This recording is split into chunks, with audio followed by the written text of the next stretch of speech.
Hey guys, Miss Peterson here, and welcome to AP Chemistry Lecture 8-4, all about titrations.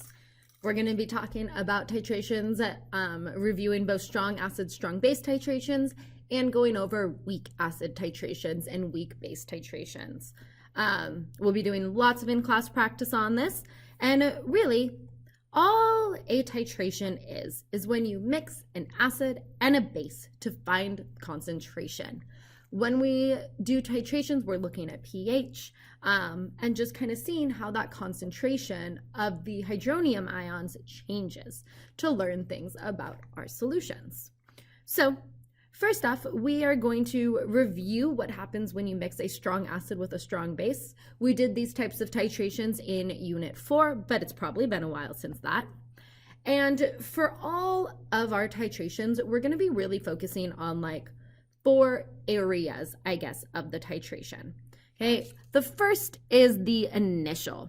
Okay, this initial point before any base, which in this case is the titrant.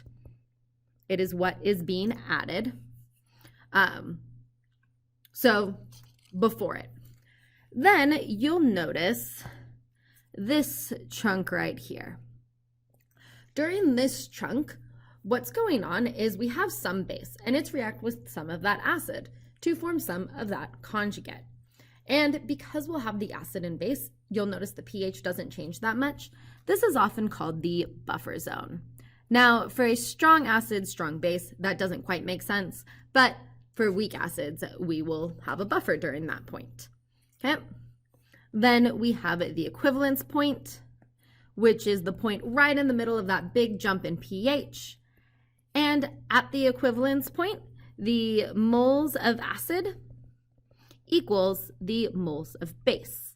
If this is a strong acid and a strong base, that will happen at pH 7, when the concentration of H plus equals that concentration of OH minus. And then after the equivalence point, where we'll just be adding that excess strong base. So let's go through an example of one of these types of titrations. So we're going to calculate the pH at the given points in the titration between 30 milliliters of 0.2 moles of HCl. Okay, and just so we know, that will be 30 milliliters, so 0.030 liters, times 0.200 moles per liter, which gives us 0.006 moles, or you could say 6 millimoles, just so we know how much acid we have in our solution. And then we're titrating it with 0.2 moles of NaOH. This is a strong acid, strong base reaction. Okay. If we're going to go ahead and write that reaction, we have HCl reacting with NaOH to form, or that's a strong one, it'll be a one-way, to form NaCl, which is a neutral salt, and H2O. Okay. If we wanted to be even more specific here and do our net ionic reaction, okay, we would see just H plus OH minus. NaCl is something that stays dissolved, okay? So those ions are still going to be those ions. So we're really just looking at that reaction to create the water, okay? So let's go ahead and do some example problems before any NaOH is added. Then the concentration of H plus will just equal the concentration of the HCl, which is 0.200 molar. So to get the pH, it'll just be the negative log of 0.200, which gives us a pH of 0.699. A very acidic pH, which we do expect because it is a strong acid. Okay, now we're going to add 10 milliliters of NaOH. Okay, so adding 10 milliliters of NaOH let's see how many moles of OH that actually is. So we have 10 milliliters, 0.010 liters times it's 0.2 molar, so 0.2 moles per liter, which gives us 0.002 moles, or you could say 2 millimoles, okay? Sometimes I like it in those easy numbers because it makes it easier for us to see what's happening here, okay? If we think about this in terms of the reaction, we had 6 millimoles of that H plus coming from the HCl, and it's going to react with 2 millimoles of that OH. These are both strong acids, so they're going to react completely. So our concentration of H plus then will be,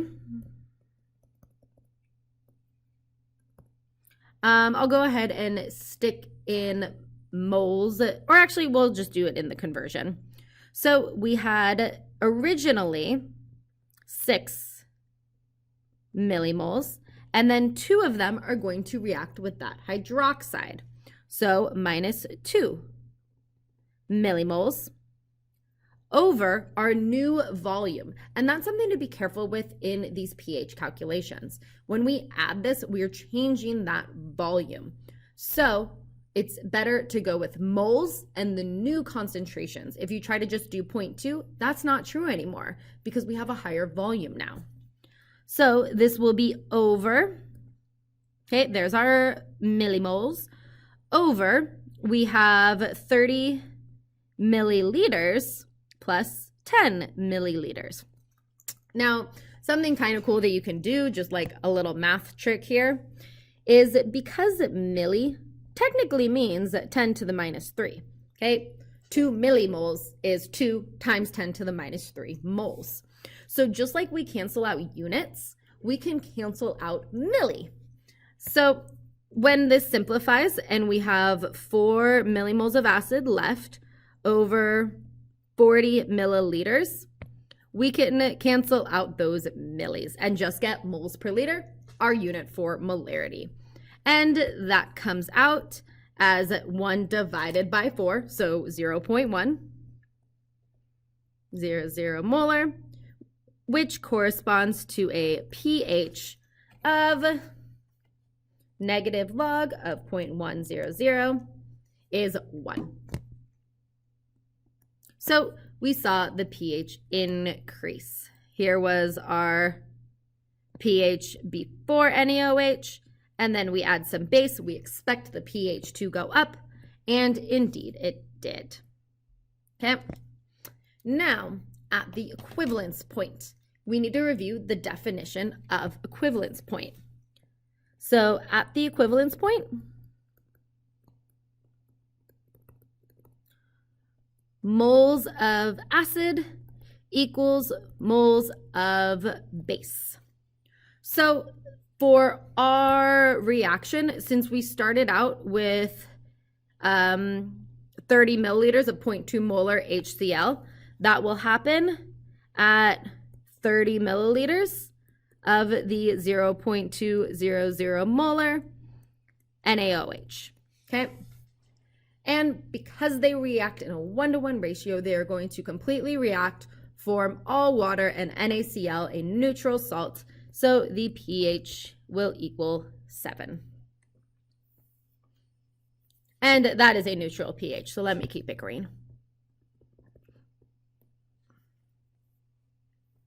Okay, cool. Okay, cool.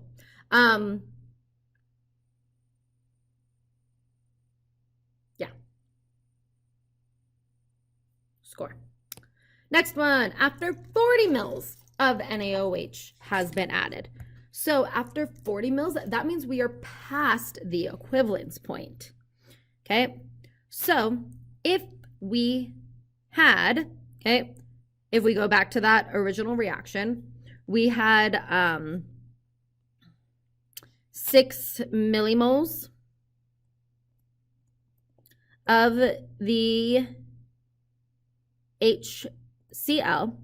So when we have 40 millimoles or milliliters of that NaOH, okay, that's going to be 0. Or we'll just go 40 milliliters times 0.20 moles per liter. Okay, liters cancel out, the milli stays. So we have 40 times 0.2, 8 millimoles of NaOH. Okay, now that 8 millimoles of NaOH, only 6 of it can react with that HCl.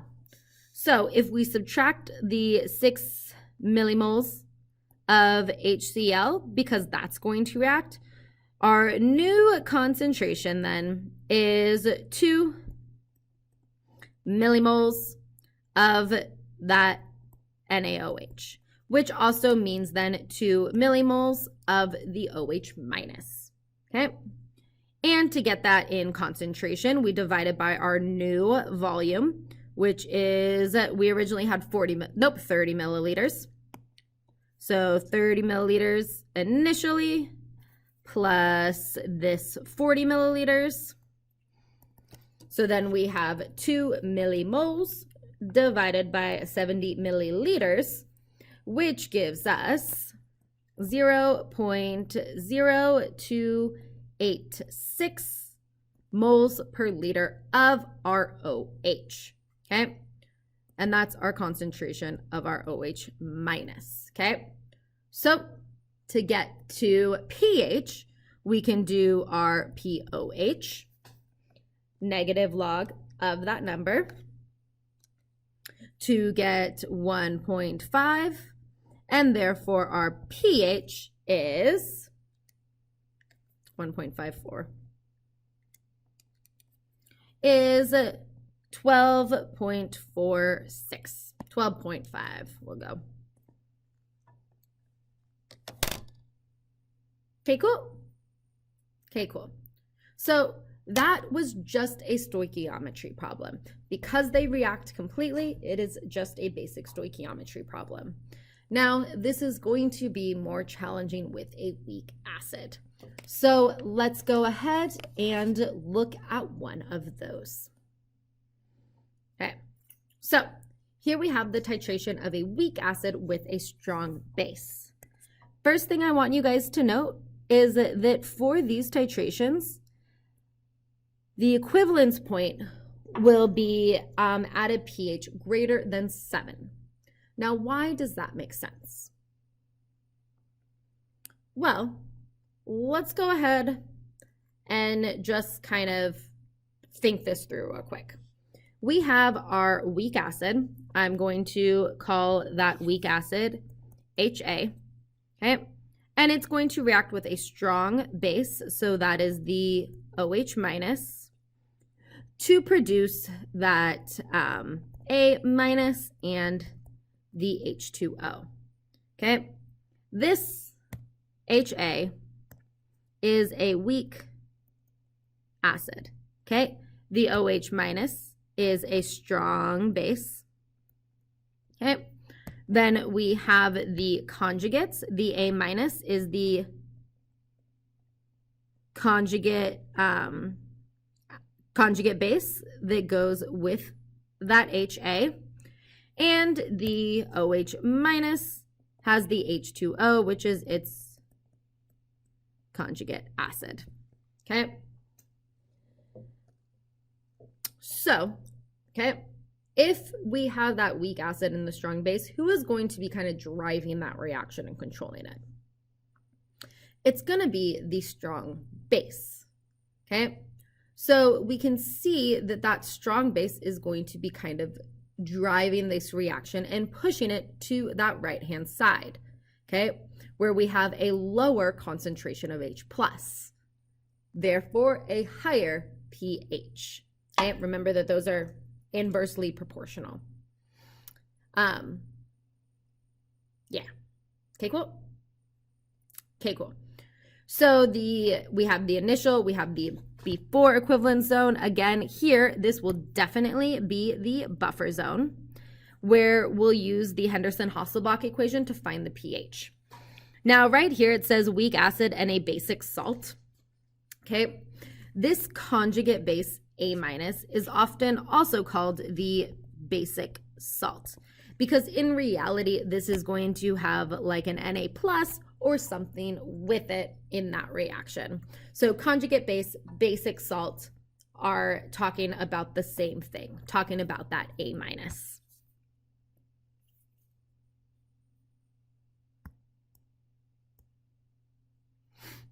Okay.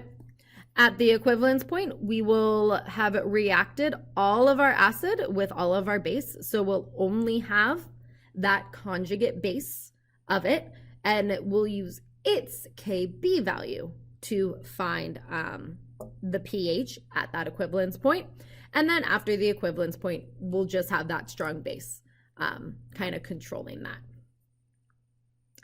I think we need to look at an example problem.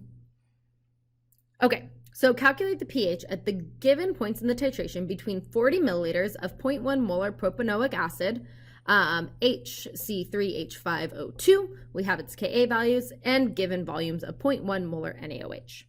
Okay, before we start anything, let's go ahead and see how many moles of acid we have there, so we know how many moles we need to neutralize. We have 40 milliliters times 0.1 mole per liter. That gives us 4 millimoles. Again, you can just multiply them. This is moles per liter. The liter cancel out. We're left with millimoles. Okay. And for, actually, no, I'm just going to write out the formula the whole time because I think that is going to make our lives easier. Okay. So before NaOH is added, we have just a weak acid in our beaker, meaning we have a lot of HA and we have a little bit of H plus and A-. Okay, so if we wanted to calculate its pH, we could do so. We have our propanoic acid, which is HC3H5O2. This is reacting with that NaOH to produce the conjugate base, C3H5O2-, which will actually be bonded to that sodium ion. Okay, so it won't be minus, it'll just be that conjugate base, and the H2O, which you know we don't really worry about it. Now, I could simplify this and write the net ionic reaction for it. If I was going to write the net ionic reaction for this, the sodium is the only thing that doesn't really change. It stays a sodium ion. So we could just say NaOH minus and that CH3OH minus. Okay, whether you're looking at it as the conjugate base or the basic salt, same thing. But anyways, we have we'll do this one with concentrations because it's easiest. We have 0.100 molar to start. We haven't added any of those. We know some volume of that is going to disassociate to create this, and that H2O, if we're doing the net ionic, is actually the H plus. Okay, so no, it's H2O. Okay, but if we're looking at the Ka expression, remember that Ka will always equal the concentration of H plus, and that times the concentration of the A- over the HA. So we're still going to be using that notation. Plus X. So this is 0.100 molar minus X, which we normally say is approximately equal to 0.100. And we have X and X. We haven't added any of that OH minus yet, so that is why we can think of this as just the H plus. Okay. So to get our pH, we set it up with that K, we'll write this under here. Ka equals the concentration of H plus times the concentration of the C3H5O2 minus all over the acid HC3H5O2 H5O2. Now, if this is confusing you, you can just take this whole thing and call it A minus. I might abbreviate that later in our steps. So to do the calculation, we have 1.3 times 10 to the negative 5 equals x squared over 0.100. Then x, which will equal my concentration of H plus, will be, we have 1.3 times 10 to the negative 5 times 0.1. And then we take the square root of it. And we get 1.14 times 10 to the negative 3, which corresponds to a pH, take the negative log of that number, a pH of 2.94, which makes total sense for a weak acid. Okay, so now we have 20 milliliters of NaOH added. Okay, so let's go ahead and write that reaction again. I am going to go ahead and abbreviate it with that A for the propanoic ion. So we have HA plus NaOH go into NaA and H2O. Okay. So if we've added 20 milliliters of that strong base, okay, 20 milliliters, let's see, we've added that to our weak acid. That is going to create some of that conjugate acid. So we're still going to have HA there, but adding the NaOH, okay, reacts with this H. You could also think of it as decreasing that concentration of H plus, and it shifts the equilibrium toward that A minus, okay, or it reacts with the HA to produce more A minus. So we're going to have a substantial amount of both of those, meaning we have a buffer. So let's figure out what we got going on here. Originally, remember, we had 4 millimoles. I'm going to go ahead and work in moles now. The reason for that is because, one, when we use the Henderson-Hasselbalch equation, it doesn't matter what units we're in, the volumes would cancel out. And two, because we're changing that volume constantly, that would require a constant changing of the concentrations. And it will just get more messy and create more calculations that aren't really helpful for us to solve anything. So we can work in moles. So we have 4 millimoles of our HA. If we add 20 milliliters, that is 20 milliliters times a 0.1 molar solution. So that is 2 millimoles of the NaOH added. Okay, and we're just going to ignore those for now. They are very small concentrations compared to the whole concentration. So that NaOH is going to drive the reaction. It is going to react completely. That is what strong bases do. So we're going to lose 20 millimoles of that HA and gain 2 of that A minus, of that conjugate. So we have 2 millimoles of HA and 2 millimoles of A minus. Okay, this is a special point in a titration. Okay, this is called the half equivalence point.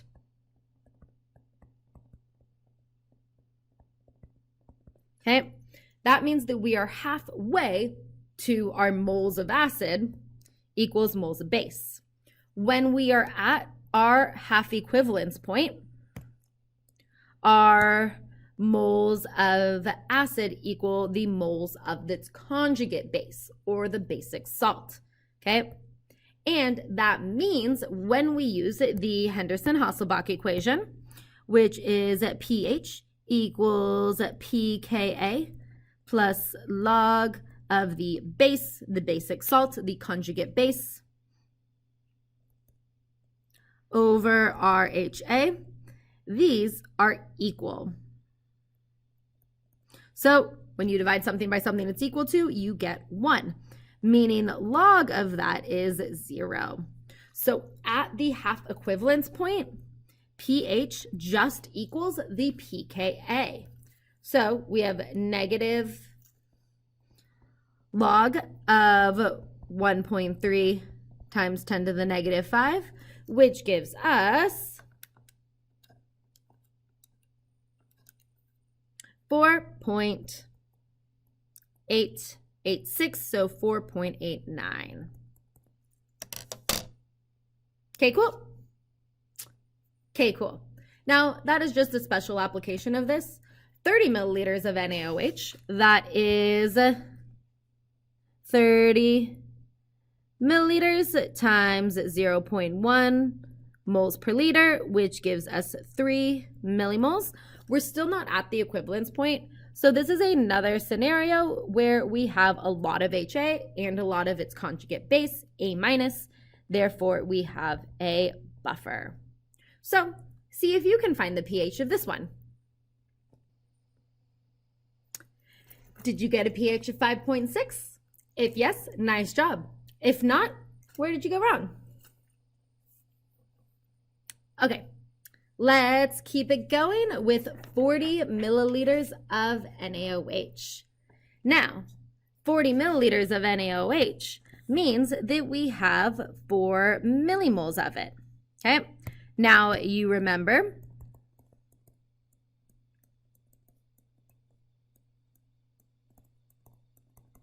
we had 4 millimoles of HA to start. So if we have 4 millimoles of that NaOH, we have a situation where moles of acid equals moles of base. That means that that HA is going to be completely reacted. All we're going to have is that NaA, which again you can refer to as that A minus, which is the conjugate base. Or if you're talking about the NaA, that is an example of a basic salt. Okay? So how would we find the pH here? Well, now we don't have any more of that stuff around, but we are going to have 4 millimoles of that NaA. So that is the species that's going to be controlling the pH. Okay, we have to look at that one in particular because some of it is going to disassociate. Okay, we will have that A minus from it reacting with the water that's around to form back into that HA and that OH minus. Okay, this is a base, so it is a Kb problem. We can find our Kb. Remember that Kw is 1 times 10 to the negative 14, which equals Ka times Kb. So to solve for that Kb value, it will just be 1 times 10 to the negative 14 divided by the Ka value, which was 1.3 times 10 to the negative 5. Okay, that gives us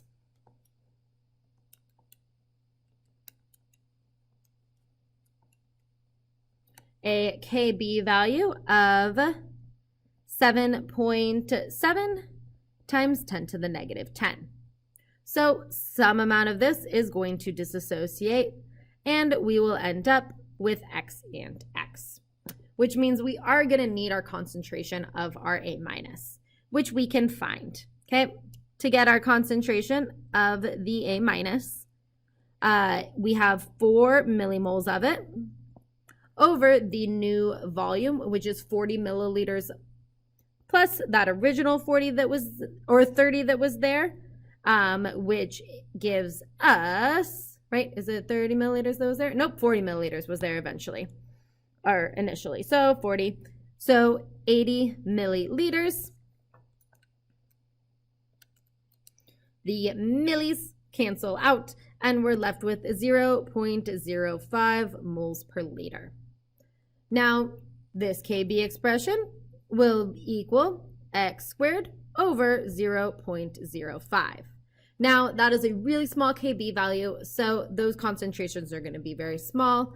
Even though we have that minus x there, we can assume that it is negligible.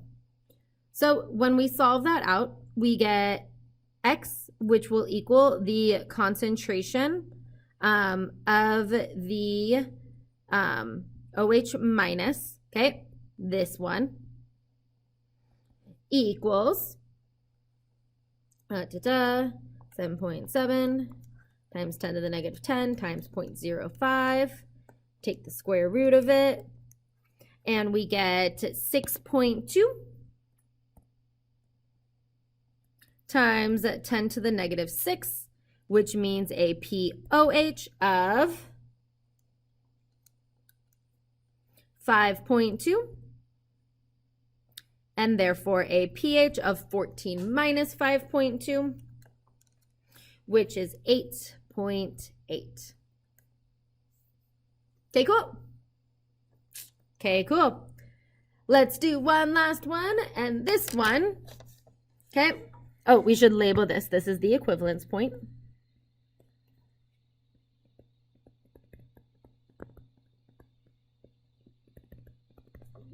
Okay, where our moles of acid equal our moles of base. And it'll have a basic pH because our base is stronger. Okay, it's going to drive the reaction. Okay, last one.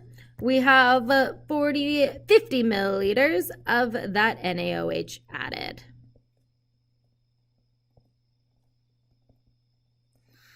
So 50 milliliters of it, that is 5 millimoles. Now, what's going to be in the beaker in that case is we're still going to have the A minus, okay, or the NaA, whichever way you're looking at it, the conjugate base or that basic salt, and the extra NaOH, okay? Now, the NaA had a very small contribution of OH, okay, times 10 to the negative 6. The 0.1 molar NaOH is going to have a much stronger effect on that concentration. So let's kind of go over how this works out. We originally had 4 millimoles of that HA. If we add 5 millimoles of that NaOH, it changes the limiting reactant. Okay, the NaOH has been limiting the whole time. Now all of a sudden our acid is limiting. So it will react completely, okay, to form that basic salt, the same amount that we had before. But then we will also have 1 millimole of that NaOH, which is going to have a much stronger effect on the pH because it is a strong base, not the conjugate base of a weak acid, not a weak one. So we can use it to find the pH. Okay. So our concentration of OH minus then will be equal, it's the concentration of NaOH, 1-to-1 ratio, 1 millimole over, now we have 40 plus 50 milliliters, okay? So 1 over 90, which gives us a concentration of 0.011111 forever, which corresponds to a pOH of, negative log of answer, 1.995, so I'll go 1.95, and therefore a pH of 14 minus that, which is 12.0, a very basic pH, which we should expect. And that was one whole weak acid titration problem. How'd it go? Want to do another example? Well, guess what? I have another example for you, but this time it is a weak base mixing with a strong acid. So that one is going to start at a high pH, and then it's going to go into a buffer zone. Its equivalence point will be at a pH of less than 7. Similar property though, only this time we're going to have an acidic salt, or you could think of it as the conjugate base. It'll be something like that NH4+, okay? or the HA of that weak acid. And then after the equivalence point, we will have mostly the strong acid. Okay, cool. Okay, cool.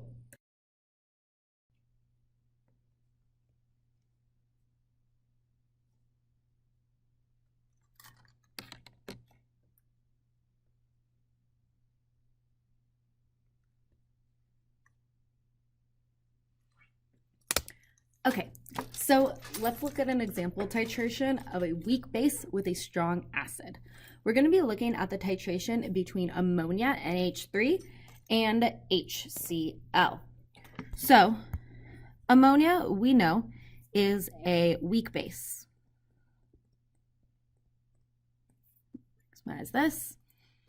Okay, so when it reacts, it can also form into, when it reacts with water, form into its conjugate acid, which is NH4.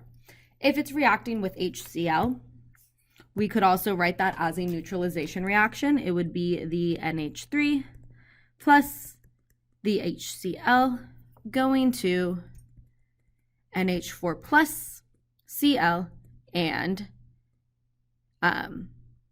OH minus. Okay, weak base produces hydroxide ions. This NH4 plus we can call an acidic salt, aka it's the conjugate acid. If we were doing the net ionic, the chlorine ion would not be included in that. Which, why did I write that plus then? There we go. But you can kind of see how this is looking. Now, let's go ahead and find out right now how many moles of ammonia we have. So we have 100 milliliters of 0.05 moles per liter. So I'm going to keep it in millimoles and just times 100 milliliters by 0.05 moles per liter. The liters cancel out, the milli stays, and we get that we have 5 moles, 5 millimoles of our ammonia, okay? And then we're adding 0.1 molar HCl. So first, what do we have in the beaker? We have a weak base. Now, what I recommend on these problems is that you actually pause it and try it for yourself, and then you can fast forward to check your answer. And if you're incorrect, then watch how I explain how to do it. But if we have that weak base, we're going to have mostly NH3 in that beaker. But we do know, because it is a weak base, it will partially dissociate in water. So we have that NH3 reacting with water to form that NH4 plus and OH minus. We don't need to worry about the water. The concentration of that one isn't going to change. And our initial concentration, I'm going to go ahead and solve this in concentration because in this situation, I think it's a little bit easier. We have 0.05 molar, and we know some amount of it is going to dissociate, giving us X for our NH4 and our OH, and 0.05 minus X for our NH3. Now, if you look at that Kb value, okay, that is the equilibrium expression for this reaction, okay, that Kb will equal the NH4 plus times the OH minus over the NH3, okay? It's going to be pretty small. So we can say this 0.50 minus X is approximately equal to 0.05. And then we can just use the Kb expression to calculate the concentration of OH, the POH, and thus the pH. So let's go ahead and do that. We have 1.8 times 10 to the negative 5 equals X times X, so X squared over the concentration of NH3, 0.05. And then we get X, which equals the concentration of that hydroxide ion, to be 1.8 times 10 to the negative 5 times 0.05, 9.0 times 10 to the negative 7.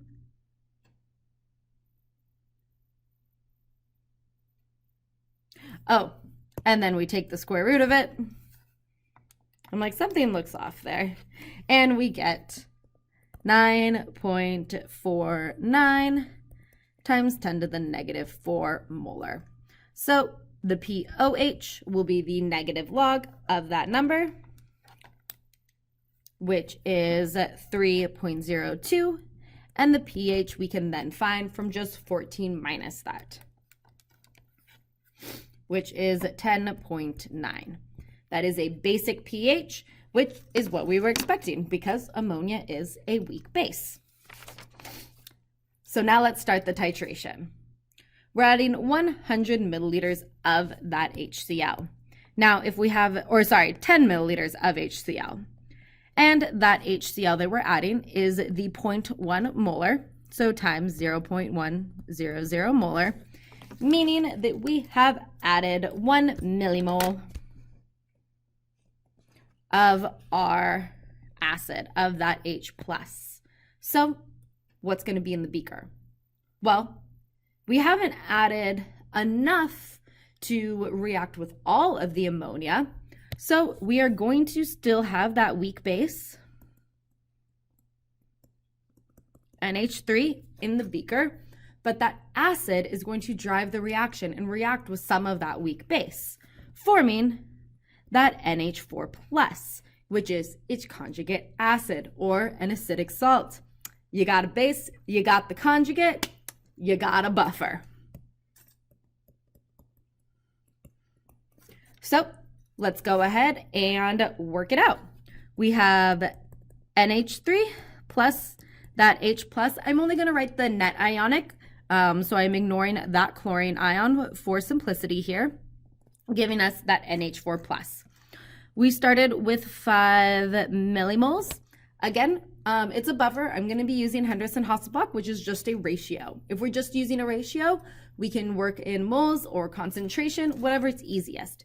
And in this scenario, I think it's a little bit easier to work in millimoles. Okay, and then we added 1 millimole of that H+. That will react completely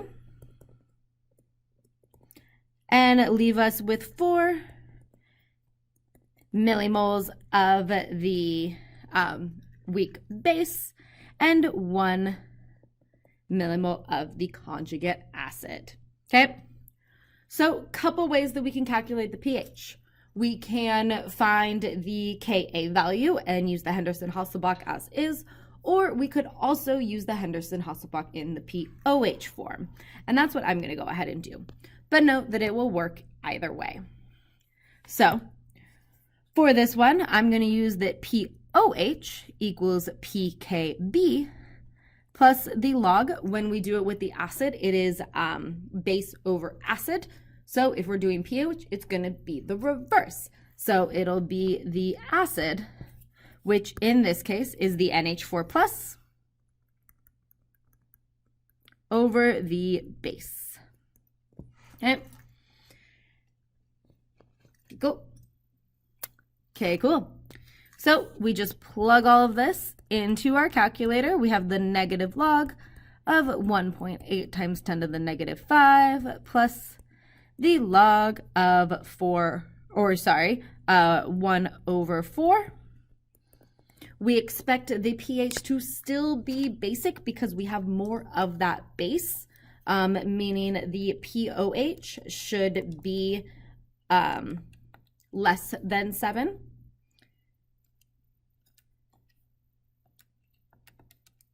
And indeed, we get a POH of 4.14, which corresponds to a pH of 14 minus that, 9.86. Okay, cool. Okay, cool. Okay, now we have 25 milliliters of that 0.1 molar HCl added, meaning we've added 2.5 millimoles. And if you remember, we started with 5 millimoles of our weak base. So, I don't know why I wrote +1. So this is a special point in the reaction called the half equivalence point. Okay, these are all millimoles, so it'll react.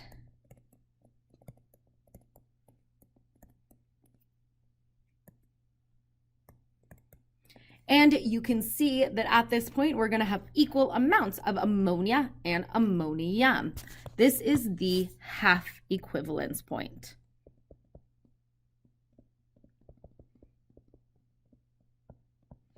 Meaning at this point, we are going to have equal concentrations of the NH3 and the NH4+, as you can see in the rice table. Okay. So when we do our pH calculation, again, we can use either the Kb and OH version of Henderson-Hasselbalch or the Ka one.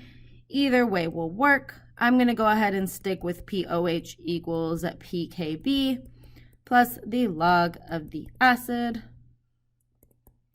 over the base. Okay. This will be the log of 1, which we know is 0. So the POH will just equal the pKb. So POH equals the negative log of 1.8 times 10 to the negative 5, which equals 4.74. Which means the pH then is 14 minus that, 9.26. Again, still a basic pH because we started with that weak base. But we're going to get to the equivalence point here.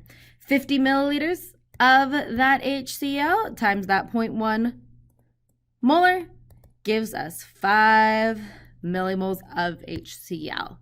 So at this point, that means that all of the weak base will have been reacted. So we're going to have no more weak base. We are only going to have that 5 millimoles of the conjugate acid. Okay, so you could say that in the beaker is the NH4+, not 4 goes down at the bottom, which you could call it the conjugate acid, or sometimes you'll see it called the acidic salt, because again, it's bonded to that chlorine ion. Okay, the acidic salt is the NH4Cl. So, how can we calculate the pH at this point, which is the equivalence point? What is going to be determining the pH value? Well, it's not the weak base anymore because that will have reacted completely.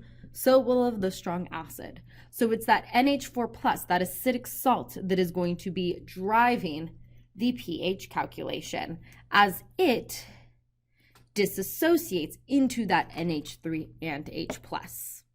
Okay? You with me?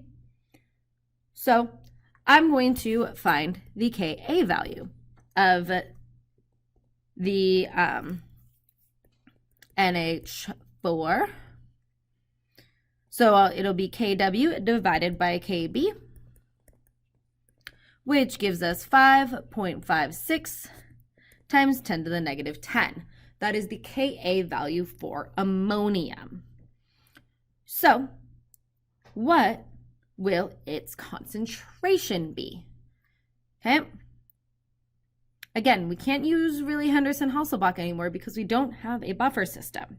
Rather, I'm going to set that Ka expression. That'll be the concentration of the base times the H plus over the NH4. Okay, remember we're writing the expression for the reverse reaction.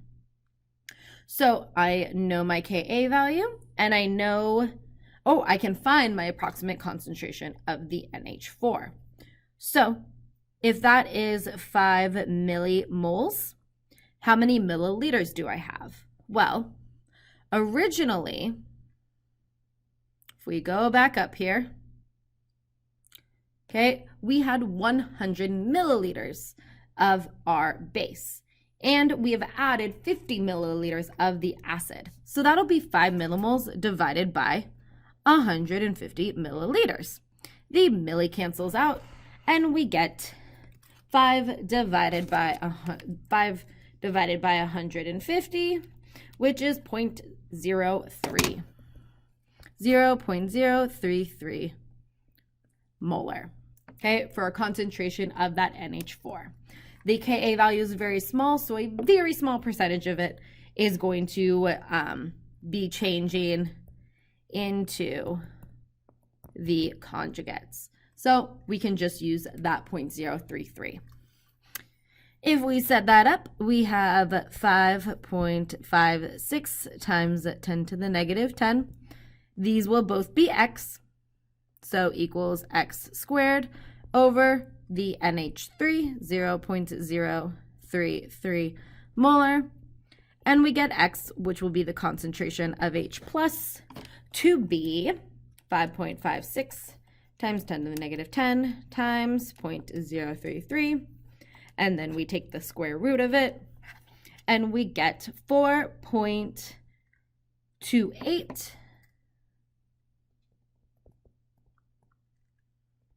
times 10 to the negative 6, which is a pH of the negative log of that, which is 5.37. Now, it is an acidic pH, and that makes sense because if we have equal amounts of a weak base and a strong acid, the strong acid is going to win.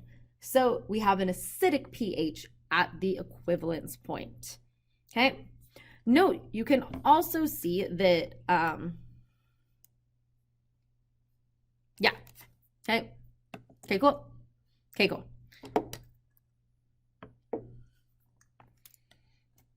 So now if we go past the equivalence point, okay, what do we have in our beaker? Well, we're still going to have that NH4 plus, but now we're going to have some extra HCl, okay, because we're adding extra acid. So let's go ahead and do the rice table so we see where all of these numbers come from, okay. We started with 5. If we added 60 milliliters times 0.1, that gives us 6 millimoles, okay. So only 5 of those are going to be able to react because we don't have enough weak base there. So we'll be left with 1 millimole of that strong acid and 5 millimoles of that weak base. Okay. Now that weak base, the NH4, is only going to partially dissociate in water. It is going to contribute a very small amount of H plus ions. Okay, we saw it up here. It was on the order of 10 to the negative 6 for our concentration of H plus. This 1 millimole of H plus gives us a concentration of 6.25 times 10 to the negative 3. So that's a difference of 3 orders of magnitude. Okay. So the contribution of the H plus from the conjugate acid from that NH4 is not going to be very much. We can really just use that strong that strong acid to calculate the pH. So our concentration of H plus will be 6.25 times 10 to the negative 3 molar, meaning our pH is just the negative log of that, which is 2.20. Okay, cool. Okay, cool. So, couple last things we do need to talk about is how do we choose an indicator for a titration? Now, indicators are normally these really long, complicated chemical formulas. So we're just going to call them IN for indicator to make it easier. Most indicators have an abbreviation that we use for them. And basically, any indicator is just a weak acid where the concentration of the H plus and the deprotonated form of it have different colors. So when the concentration of those change, okay, the color will change. And the color will start to change when these two concentrations are equal, when that starts flipping. We know that as the half equivalence point, where the pH equals the pKa, because again, this would be equal to 1. Now, we want to choose an indicator where the color change will happen at the equivalence point, okay? So the pKa of the indicator is the pH at which the color will change. So, which indicator would be best to use in the titration of ammonia with the hydrochloric acid? That's what we just did. And we saw that at the equivalence point, the pH was 5.37. It was an acidic pH because we have a strong acid, and we would want the indicator to change colors around that equivalence point. So the end point, where the color change happens, remember, and the equivalence point, where the concentrations are equal, happen at the same time. Now, the equivalence point had a pH of 5.37. So the best indicator for us to use, which is closest to that, is the litmus with a difference of about 1.2. Okay. Okay, cool. Okay, cool. Last thing is that you do need to be able to qualitatively, not quantitative, you won't be able to do calculations involving these, but you will be asked to recognize titrations of polyprotic acids. Okay, so for example, in this curve right here, this is a diprotic acid. So let's talk about what we have going on here. Say we have H2A, your basic diprotic acid. It is going to dissociate into HA minus and H plus, okay? Then in the second step, that HA minus could also dissociate into H plus and A minus, okay? So there's 2 points where it gives up a proton, 2 equivalence points, okay? This one, on this one, would be equivalence point 1.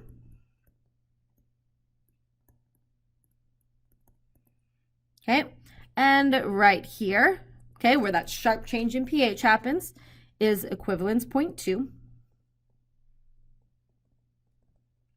And then these are the half equivalence points.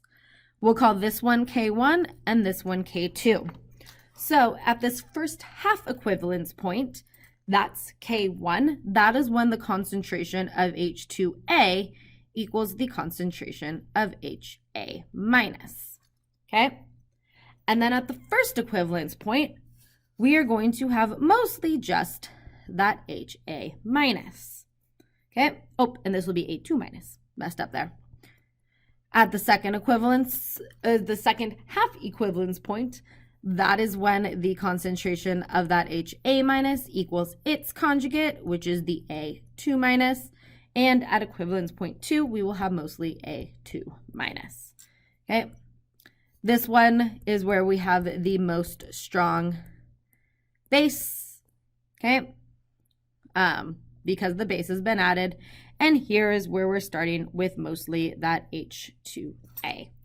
A common question you'll see in AP regarding these is what species is most common. And as long as you can recognize it in a chart like this, you'll be good to go. Okay, cool. Okay, cool.